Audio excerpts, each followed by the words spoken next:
सभी का बच्चों की तरह पालन पोषण कर रही हूँ। मैं तब भी थी जब आप लोग नहीं थे, और मैं तब भी रहूंगी जब आप लोग नहीं रहेंगे। पर अब ऐसा लगता है कि मैं थक रही हूँ। आपकी धरती माँ थक रही है। रसायनों का छिड़काव, रासायनिक खाद और इन सब के कारण पानी एवं हवा में जहरीलापन, यही कारण है कि मैं थक रही हूँ। क्या आप जानते हैं कि इन रसायनों के जहरीलेपन से मेरी मिट्टी वैसे ही चलती है जैसे आपके शरीर पर कोई तेजाब डाल दे। लगता है मेरे बच्चों को मेरे दुख का अंदाजा नहीं है। मेरी मिट्टी बंजर हो रही है।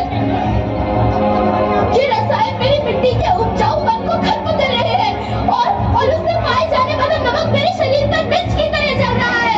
मेरी फसलों की पैदावार कम हो रही है। मैं धीरे धीरे और थक रही हूँ।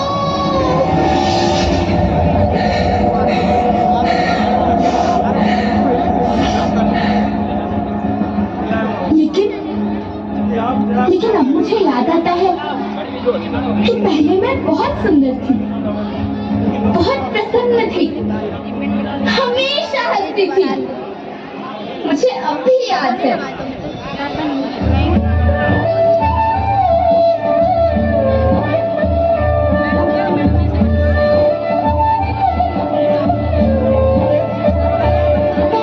मैं तुम्हारी माँ सुंदर क्यों ना होती, मुझे तो सुंदर होना ही था, क्योंकि बीते जमाने में आप मेरे बच्चे ही तो अपनी माँ के रखवाले थे।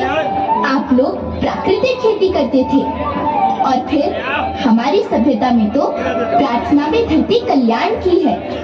ओम द्यौ शांति, अंतरिक्षः शांति, पृथ्वी शांति, औषधयः शांति, वनस्पतयः शांति।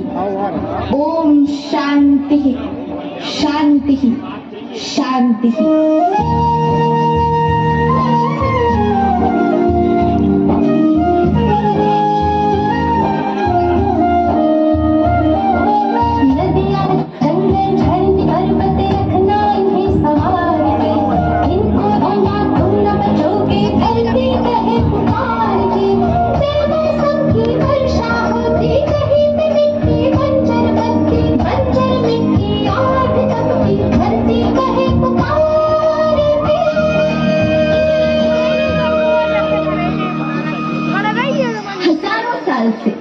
मनुष्य धरती की गोद में रहता आया है, लेकिन आज मैं आपसे पूछती हूँ कि आपने इसके बदले धरती माँ को क्या दिया?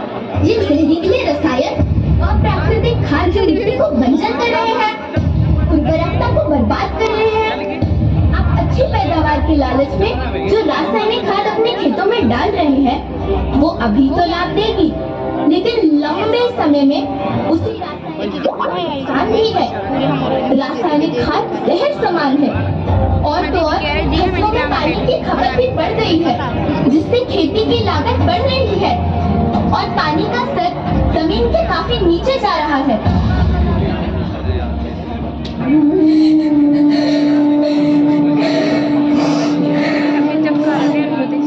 बच्चों, मैं तुम्हारी माँ हूँ। मैंने तुम्हें सुख से जीने के लिए पर्याप्त संसाधन दिए हैं, पर तुम्हारे लालच की पूर्ति के लिए नहीं दिए। ऐसा लगता है कि थोड़ी सी अधिक पैदावार और अपने लालच के लिए आप सब अपनी अगली पीढ़ी, अपने बच्चे के भविष्य के बारे में सोचना भूल गए हैं। सोचो, क्या तुम अपने बच्चों को ऐसे खेत देना चाहते हो जो बंजर हो?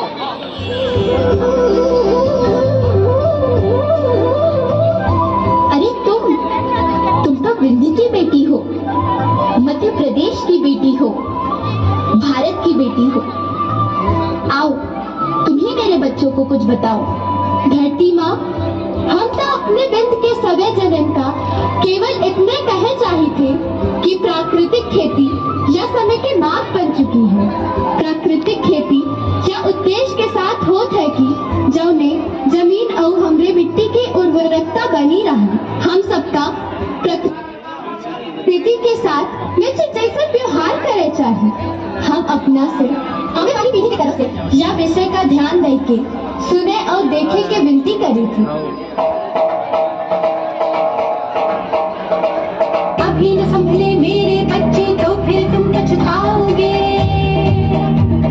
नेचुरल शादी न हुई तो हाथ धरे रह जाओगे। माँ का शोषण कौन है करता, कौन है मिट्टी सहन सुधरता, जब से जैविक खाद को छोड़ा खुशहाली से नाता तोड़ा। अभी न संभले मेरे बच्चे तो फिर तुम पछताओगे, तो फिर तुम पछताओगे। लेकिन धरती माँ, आपको सुरक्षित और प्रसन्न रखने का उपाय क्या है? एक ही उपाय है, धरती एक, परिवार एक, भविष्य एक। इस मूल मंत्र को आत्मसात कर लो। प्राकृतिक संसाधन को बचाओ, प्राकृतिक खेती को अपनाओ और परंपरागत देसी पद्धति से, जैसे गो आधारित उत्पाद, जीवामृत, बीजामृत, पंचगव्य, गोमूत्र, छाछ का उपयोग करो ताकि मिट्टी की उत्पादकता बनी रहे।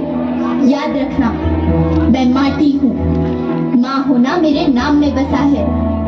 पोषण करने के लिए ही मैंने जन्म लिया है। करोड़ों सालों तक धरती पर सांसों की डोर आगे बढ़ाई। पेट भरा जब सबका, तभी मैंने संतुष्टि पाई। वो माँ हूँ मैं सबकी, जिसने जन्म न देकर भी जीवन संभव बनाया। अन्नदाता मेरे पुत्र किसान, तुमने ही तो इसमें मेरा साथ निभाया। दिन रात खींच पसीने से मुझको हर मुंह तक रोटी पहुंचाई। जब तुमने माथे मुझे लगाया, मैं हरियाली बनकर मुस्काई। मिट्टी बंजर होने से या धरती के नुकसान से किसी एक देश, एक द्वीप, एक समाज या एक धर्म का नुकसान नहीं है, बल्कि सभी का है, क्योंकि सभी आपस से बंधे हैं। धरती की श्रृंखला टूटी, माला टूटी, सब बिखर जाएंगे,